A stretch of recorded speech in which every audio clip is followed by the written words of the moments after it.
the only way. I'd like to welcome you to the next session about the topic of due diligence in the supply chain. And I'm your moderator for this session. We heard a lot about credit risk assessment in the previous session. It was also mentioned that risk has new dimensions because of compliance and other potential issues in the supply chain. So we felt it was very important that we look at the aspect of compliance risk, particular reputational risk. As we all know, that sometimes you buy a piece of garment and the procurement people do a good job and cut the price, but then it's full of lead and then you get sued and your reputation is gone to hell and you have to pay high fines and compensation. Now it's my pleasure to introduce not Phil Cotter. I'm glad he isn't here because much nicer person appeared out of the blue. All kidding aside, Phil Cotter was the director of BIIA for 2 years, and they did a lot about the future development of this association. And he had volunteered to speak at this occasion. However, an urgent private matter prevented him from being here today. He sends his regards and best wishes for the conference. Now, we are pleased to welcome Kristen, who is the head of Risk Segment Asia Pacific for Thomson Reuters Financial and the Risk Business. She represents basically 3 sectors or products in the risk business in APAC: enterprise risk management, financial crime and reputational risk, and pricing and reference services. Kristen has worked in the region since 2012, so please welcome Kristen.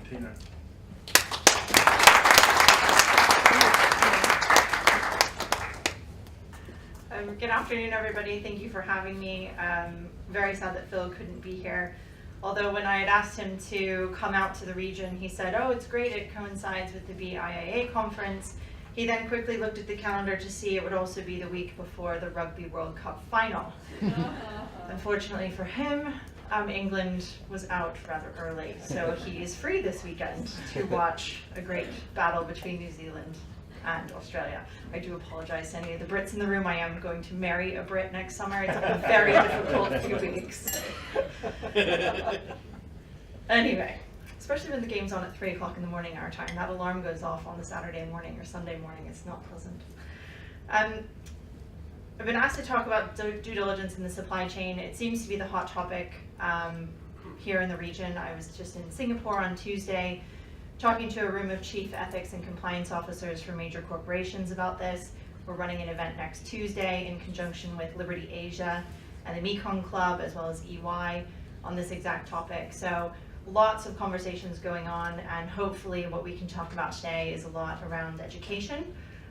It gives some good insights in terms of what you can do to be more informed about your supply chain, and moving forward, preventative measures you can take to make sure none of those awful things that Joe just mentioned happen to you.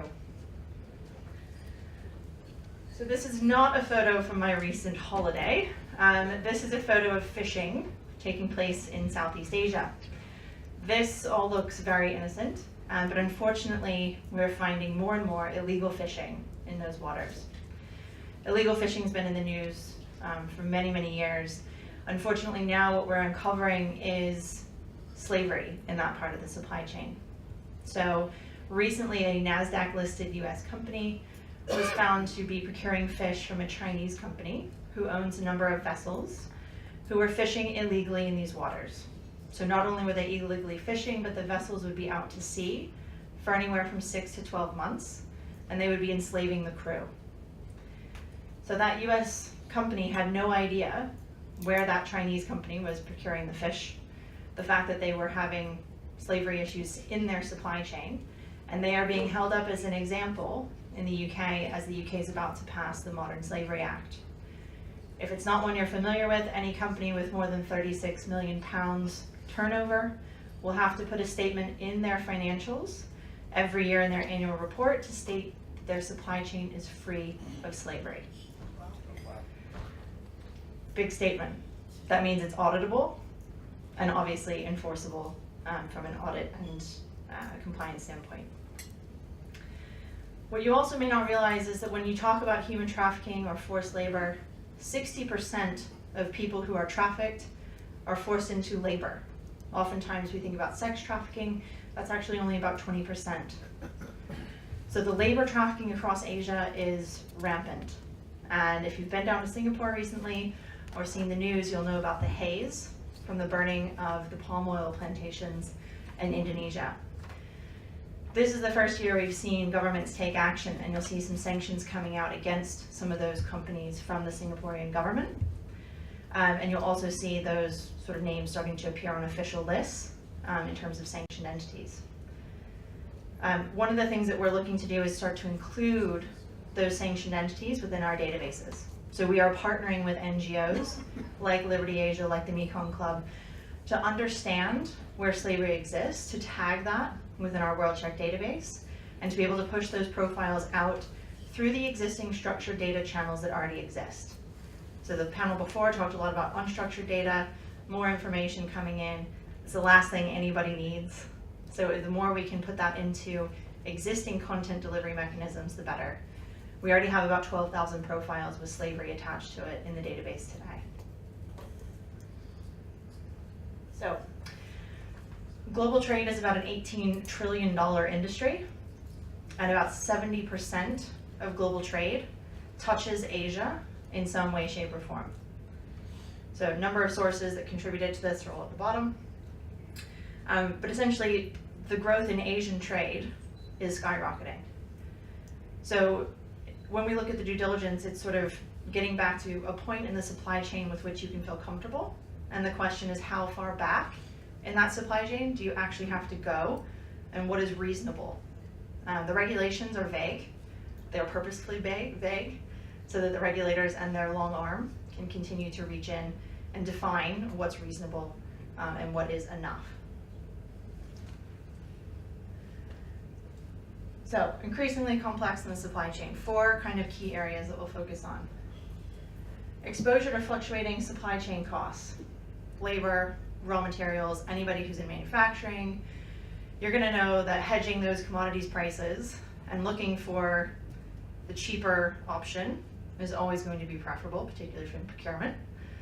The issue that you have is when those materials or when that labor increases in cost, people will go elsewhere to look for it, but they may not have done the right amount of due diligence to vet that supplier, to vet that country, or to vet the biggest one, which is recruitment firms.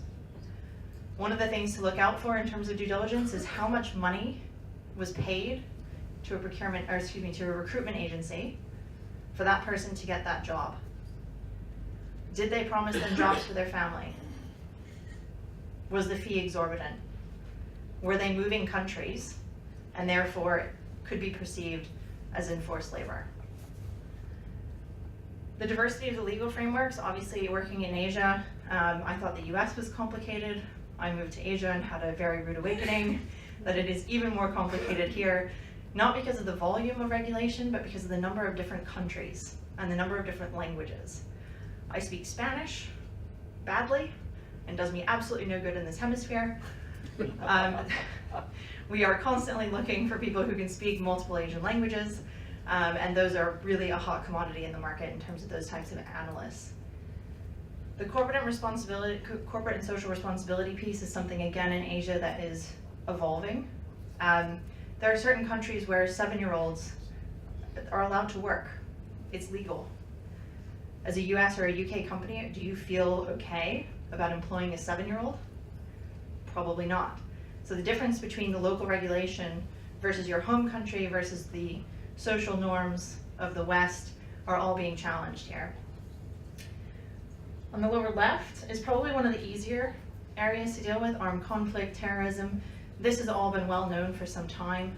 The banking industry has been fined significantly for participation in funding some of these activities. There's a lot of information out there that you can get your hands on to make sure you're not doing business with a sanctioned entity. But the question is, how do we enhance that to make sure that things like forced labor, poor working conditions, etc., are brought to the surface. And then finally, in the upper left-hand side, outsourcing, insourcing, re-insourcing, re-outsourcing. Everyone's juggling between what do we do. In all those transitions, making sure that basically there's an understanding of why the company is going to do that, why you're setting up in Manila and not Bangalore, why you're setting up in Chennai and not Penang. These are all questions to look into in terms of site visits, working conditions, and understanding the setup that you have. So this is a board level issue. Hopefully none of these headlines are anything that you haven't seen before. But it was made reference earlier to the G20 and some of these country forums where people are going to start refusing to do business or refusing to trade with certain countries who cannot adhere to a common global standard. And hopefully this will start to push some of the issue from the top down. In addition, Joe mentioned the reputational damage that comes with this. I'm sure nobody wants their logo used in the way that it's being used in any of these slides. But this is an area that we see in terms of supply chain due diligence that is still in its infancy with regard to risk and regulation. Sounds a bit funny to say, but if you look at the amount of money that the financial services industry has been fined, it is exponentially larger than any regulatory fines levied for these infractions. Now, the total amount of money spent on these infractions is double what the financial services industry has had to pay in regulatory fines. Why? If I go and have to rebuild a factory, I have to pay for a PR team to go and clean up the mess. I have to pay for training for staff. I have to pay for increased awareness across the organization. I probably want a marketing campaign to clean up our reputation. All of those costs wrapped together can be construed as basically a fine. And it's usually more than what a regulatory fine would have been. I guess for those in the room, I know there's a mixed bag of corporations as well as financial services.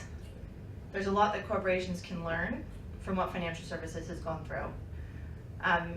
There's a story of a nail salon in New York City who was putting through transactions at 2 o'clock in the morning.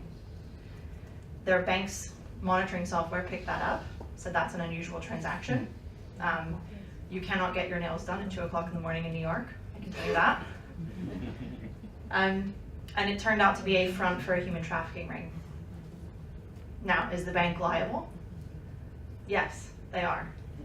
Because they are providing funding and they are providing services to that nail salon. If a bank underwrites an infrastructure investment project and that company goes out and procures labor and they traffic people across the border in order to do it, in order to build that piece of infrastructure, is the bank liable? Yes, they are. This was a wake-up call we gave to the banks a couple weeks ago when they adamantly said, no, it's not our problem. So this is something that we're trying to get more awareness around. The other piece is slavery is a $150 billion industry, if we can call it an industry. That $150 billion is not sitting under people's mattresses. It is flowing through the financial services industry and through global trade. So 3 areas that we kind of break this down into. This is a survey that was done to CEOs, COOs of businesses about what their primary concerns are within supply chain management. Notice risk and compliance is nowhere to be found. So it's one of the fundamental issues that we're trying to help raise awareness around and help to get visibility on to that C-suite. What we did do is break this down into 3 areas: price risk, supply risk, and supplier risk. So I'll just give 3 examples in those 3 areas. Price risk. Anybody from the UK? Yeah, know who Greggs is? Okay, for those who don't, apparently it's a bakery sort of pastry shop, fairly easily accessible in most high streets. They had a £300,000 loss that they had to pass on to customers because of the wheat drought in Russia. So could that have been prevented? Yes. Could they have known that a wheat drought was going to affect the wheat price, the production, and therefore the availability and the price of that commodity in the market? Yes, they could. That was a preventable loss. Supply risk. Here in the region, we had a horrible explosion in Tianjin. About 200 people lost their lives, and the insurance loss is estimated to be between $1 and $1.5 billion US.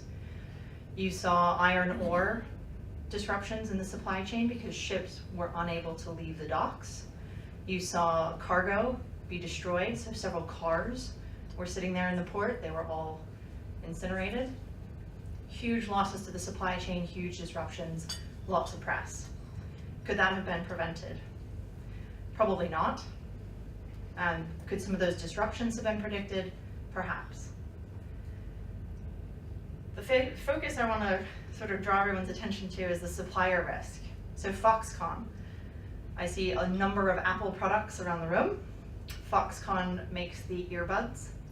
I have thousands of them flying around my apartment. 18 employees at the Foxconn plant in China committed suicide because of working conditions. Apple's share price didn't move. So the impact to the first two was tangible.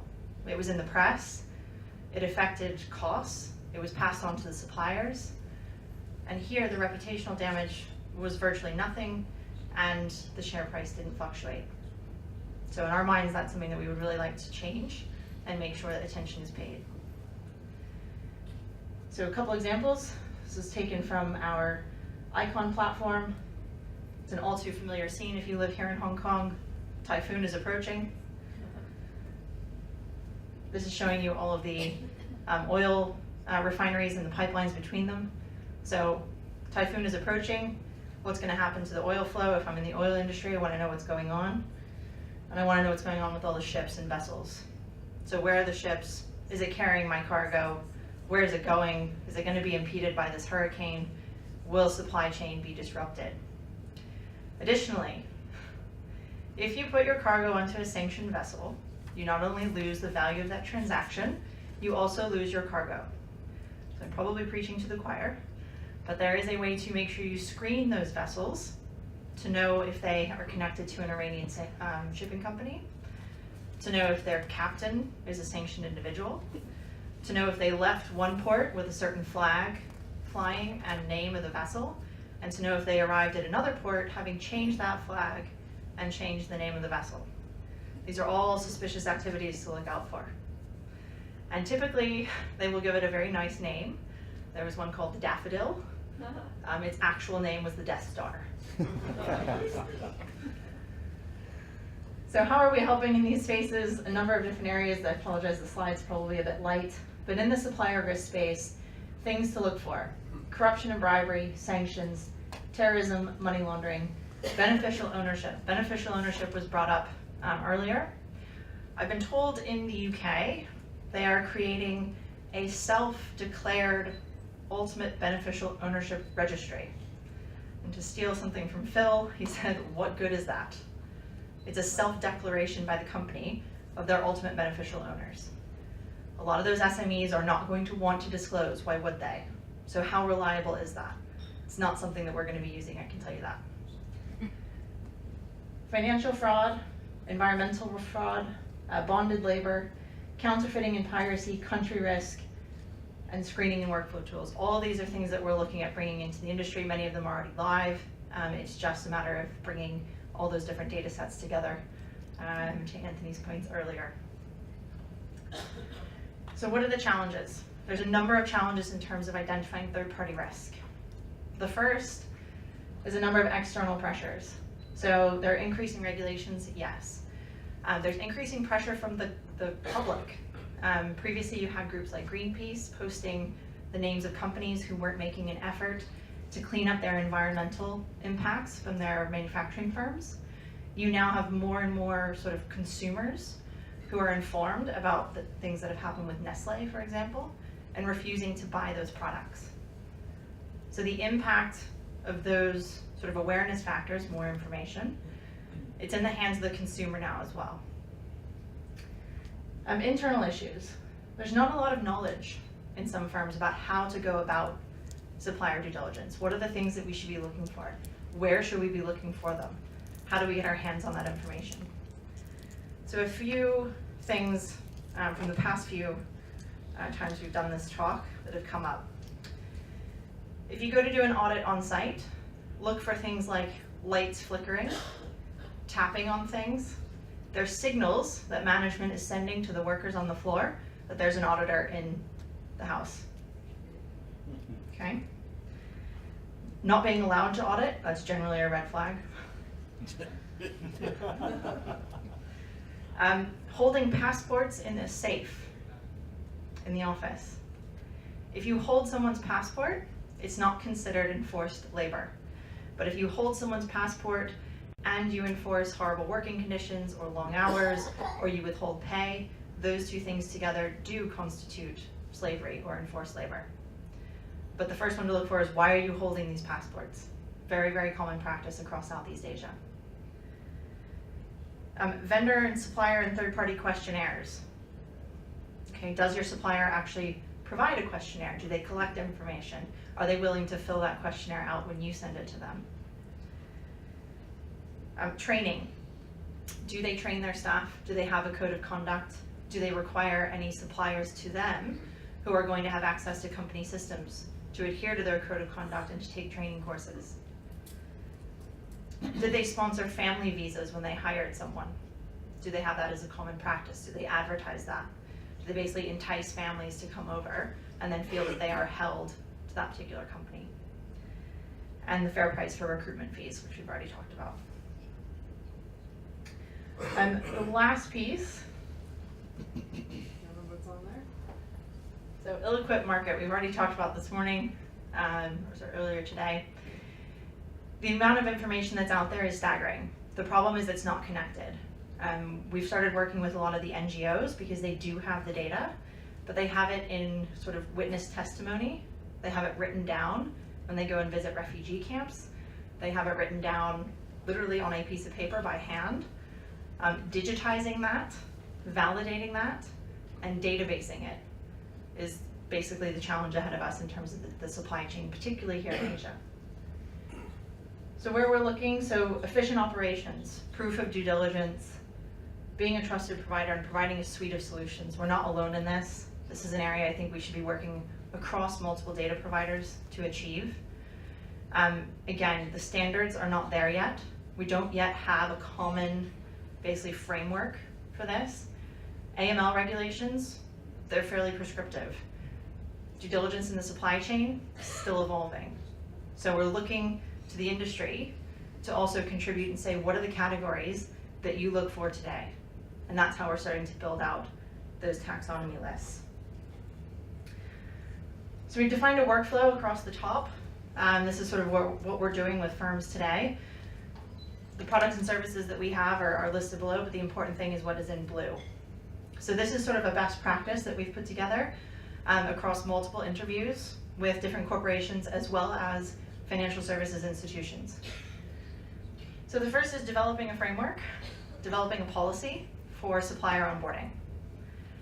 I'm sure if there are any consultancies in the room, this is probably where you guys spend a lot of time. You need to have a framework with which to be successful. And it is oftentimes the biggest challenge to get senior level buy-in to have and create that framework and maintain it and measure it. Next is build out those questionnaires. Build out the way in which you're going to collect that information from your suppliers and figure out a way to have visibility across. So if I look at fraud as one of the areas that I put into the questionnaire, how can I measure fraud then across my supply chain? I have to have, so that data aggregation element. Identify the risks. Okay, so the common practice that we see first is looking at country risk. So this is always debatable. As some of the previous panelists talked about, the US does not take kindly to not being at the top of the good list. But it's not necessarily a mark, I guess, of safety if it's the US or the UK. Trafficking is happening through those countries as well. Infractions are happening in those countries. Holding companies here in Hong Kong often get scrutinized because most of their assets sit in mainland China. Singaporean banks have a real struggle onboarding Indonesian nationals. Where do they get their wealth? So the country of origin of the person versus the country where an account's being opened, two very different things. We then look at conflict. So looking at, are they on a sanction list? Are they a politically exposed person? Is there any adverse media? Getting as much information around those individuals or those corporations as possible. If they're a sanctioned entity, you can stop the process there. If you can't find enough through there, most are going then for enhanced due diligence. The enhanced due diligence piece is then going into company registration data, ultimate beneficial ownership, market sentiment. So how do people on the ground actually feel about this entity, this person? Once you collect all of that information, you make an assessment and say, is this a supplier that we can onboard? Is it not? Okay. Once you onboard that supplier, very much like the financial institutions who have to know their customers, you have to know your third parties, you have to know your suppliers. And it has to be done on a continuous basis. Typically we see people with a 1, 3, or 5 year refresh cycle. What happens if you onboard a supplier today? They open up a new manufacturing plant next month and they have enforced labor there. You won't know that because you're not doing a review for another 11 months. So ongoing monitoring, review of those relationships later. So forget monitoring of the external issues. You have to review your own internal business plan. Maybe the focus has shifted. Maybe the plans for growth are not necessarily in that region. Is that supplier still the right supplier? Is it a strategic supplier for you? And then finally, education. There's a number of topics that are going to be mandated depending upon what industry you're in. Codes of conduct, conduct risk, codes of ethics. All of these are topics that we see as a best practice, particularly for corporations, to train on. So what are we trying to do? We as an industry are all trying for the same thing. This happens to be the way that we sort of visualize it within Thomson Reuters. But I think from this morning's conversation, it's clear that we're all looking for enough information to paint a picture of an entity that we can be comfortable that they are the supplier that we want to do business with. They are not in the news in any negative way. We know who their directors are. We know who owns them. All the different risks basically fall into these different categories. And the way that you start connecting that data is through different identifiers, LEI, research, technology. There's a number of different ways we're looking at this. One of the things that the financial services industry is looking at is data as a new asset class, which I think is an interesting concept. So what data is commoditized? What data is valuable? Can it be traded? What's it worth? All of these are questions I think we'll see being answered. And I think from a global trade perspective, you all play an integral part in mapping out the world from a data perspective, because so much of that data is not digitized yet.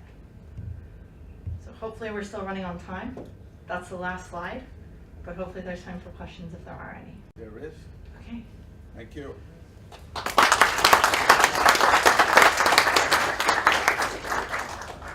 Any questions from the audience? No, don't be so timid. Okay.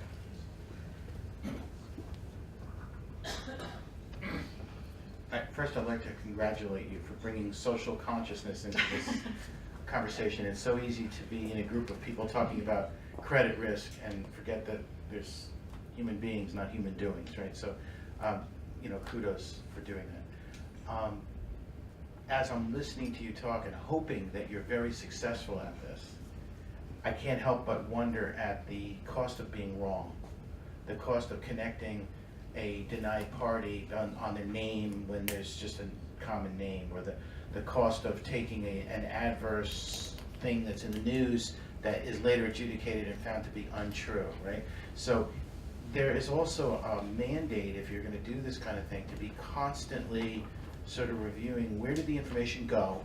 Now that I know it's different, I need to sort of recast it, and I need to figure out, it's almost like in when you manufacture drugs, and you find, the whole lot thing, where you got to understand all the different components and where they went in the supply chain. So your information supply chain becomes super critical. Could you talk a little bit about that? Yeah. So Thomson Reuters is a publicly traded US listed company. So our research methodologies are strictly monitored, audited. And we can only procure information from publicly available sources or sources that anybody can buy. We have a network of over 500 analysts around the world that support both our WorldCheck database as well as our enhanced due diligence reports. We don't outsource anything. So all of it is done in-house. So that's one key control that we have. The other thing is the WorldCheck data set is also regulated, so what goes in there and what comes out of it has to be monitored. So if we see something, it has to be a primary source, it has to be triangulated, we have to have official government lists, all of those things. The second piece is we do monitor things like blogs, but those are not considered then viable sources to just act on that information alone, so that goes into the adverse media piece. So structured data is also regulated and has to be very, very well maintained. It also means that if a sanction expires on an entity, we are obliged to remove that entity from the database because the sanction is no longer valid. Obviously, you'd be able to search a news article to see that that person or entity was previously sanctioned, but they can no longer appear in the WorldCheck database. So I guess the answer to your question is yes, we have to be very diligent. We have been very diligent, but we are still going to provide access to that unstructured data through the Reuters newsroom and news aggregation tools, because the responsibility of compliance and the choice of moving forward will always reside with our customers, not with us. So if I can paraphrase what I heard, the mandate is to be as true as I can know to be true right now, but not necessarily to obsess about the echoes of how this truth may have changed and go backwards and communicate. We can only communicate what can be publicly available. From here forward. Yes, correct. Yeah.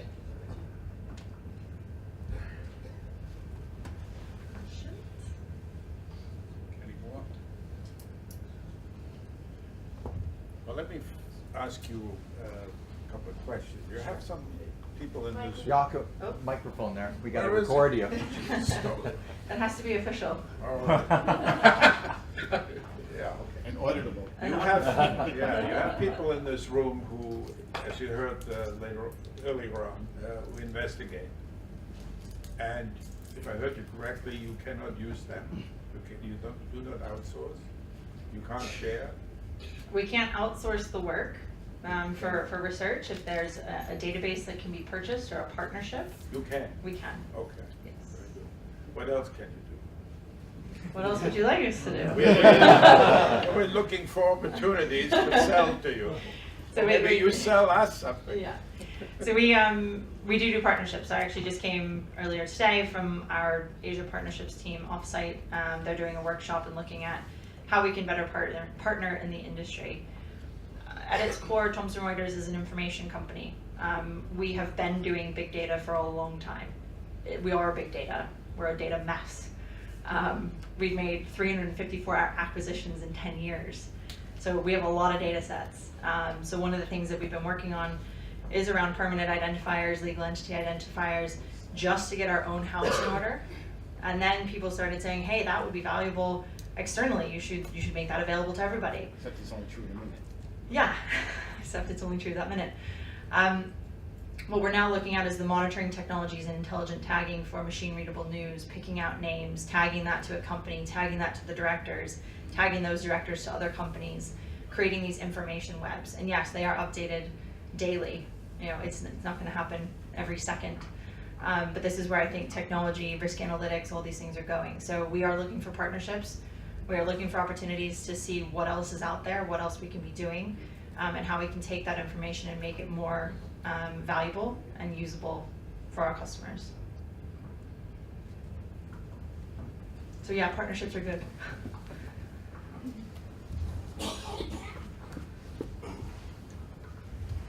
I have a question in the big data age.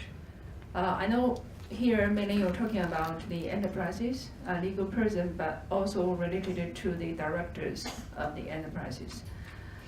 Nowadays, there is an increasing fear that the public available information or the big data, they might draw a picture about myself.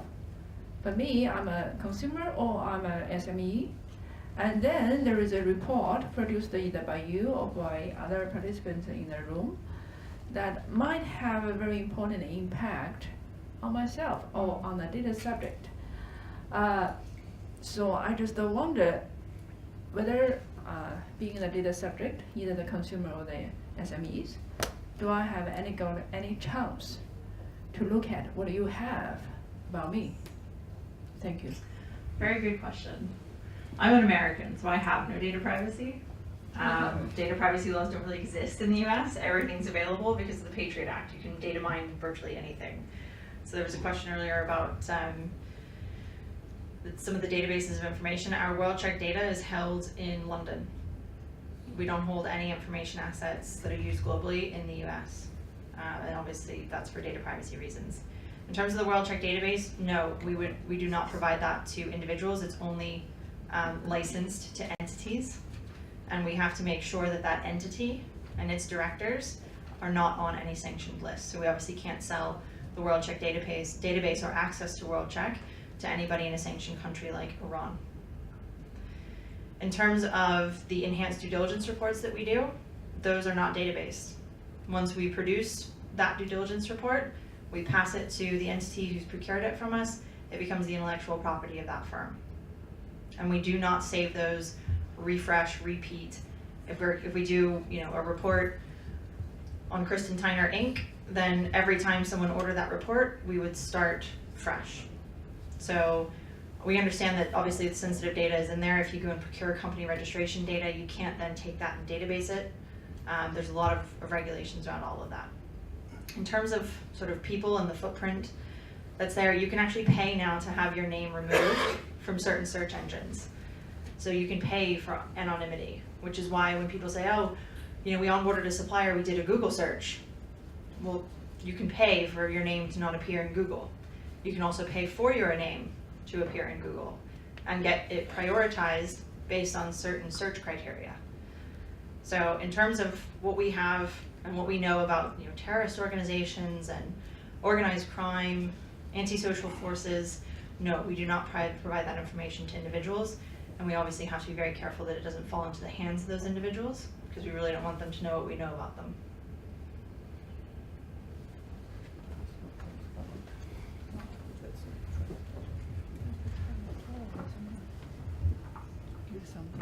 Hi, Christine. I've been a user or a direct user of the WorldCheck. Just two questions. Firstly was, how do you define PEPs? We really know what is PEPs. Yes. And the second question is, based on my experience, what I could see from the WorldCheck is probably 100% merely name match without any, any related information such as parcel ID or parcel address. Sometimes I did see related companies, something like that. Thank you. Sure. So in terms of politically exposed person categorization, we can provide, and it's publicly available, what that categorization looks like. We classify based off of different levels of PEPs, so national, international, sort of state or province, and then city or local. We also classify based on size of country, GDP of a particular city. There's a number of factors that go into that. We also then keep PEPs stored based on whatever their position mandates. So if you're a US president, you're a president for life, you're in there always. If you're a local municipal sort of council member, you're in there for the duration of your office. So happy to provide you with those categorizations. In terms of connected information, for entities, we can provide the company of registration. We can provide details of that headquarters, again, whatever's publicly available, and that we can validate. So some people say, why does this person have multiple dates of birth? Well, sometimes bad guys have multiple dates of birth, multiple entities, multiple aliases. It's important to know because they could use either one and fly under the radar. In terms of any other information, connections to other people, connections to other entities, those are always provided in the bio and the connections piece. And any type of pending allegations or risk intelligence that we can provide is also in there as well. But the structure of that data I think is really important to understand. I think most of our clients probably don't get all of the value out of that content set, either because the screening engine that they're using isn't extracting it, or they're not pulling in those connections to other entities and then clicking on those and seeing those profiles attached.